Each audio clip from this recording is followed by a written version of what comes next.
Mark Ellis leaves the Dodgers, but LA has kept one of their other infielders. They have Juan Uribe coming back on a 2-year deal. So you look at Uribe, really, he had some struggles in his time in Los Angeles, but he certainly finished strong in the 2013 season, his best one in Los Angeles. Well, he rebounded after the 3-year deal he signed when he left the Giants. Right, the first 2 were awful. I mean, he was hitting about 200. It was really not looking like a real good deal. He comes in, he ends up getting the job as a third baseman, and really, because of injury, he ends up playing more than they originally had thought, and ends up having one of the good seasons for him in terms of a career standpoint.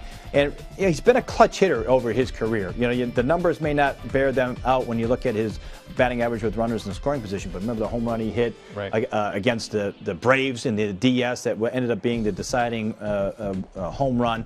He gives you that type of productivity from an offensive standpoint. I like it more in a 1-year deal than a 2. But again, to get him, I think what ended up happening is there was a couple teams in the mix. Marlins would have offered him 3 years to get him down to third base. So I think he chose the team that has a chance to win. Go take a 2-year deal for the Dodgers. So overall, I like it. I think it may end up being 1 year too many, though. Yeah, I agree, because you look at when he signed the deal with the Dodgers, he had a very good year with San Francisco, his free agent year. Last year, one of his better years again, 278. You know, he's a free agent. Knows when to get it done. Well, exactly, and some players are like that. And he's a good guy. I played with him in Chicago with the White Sox, and you know what? He comes up in big situations and certain points. I mean, during the postseason this past year, he came up big.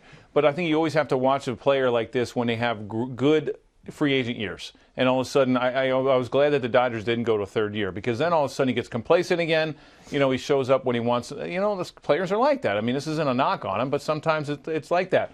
I'm glad in a way that he chose the Dodgers instead of the 3-year deal with the Marlins, because it proves that, hey, you know what, I'm getting up there. I want to go to the World Series. I want to try to win a ring, you know, or another one anyway. He won one with the Chicago White Sox. So I think the Marlins weren't really going anywhere right now, and he's got a better shot in L.A.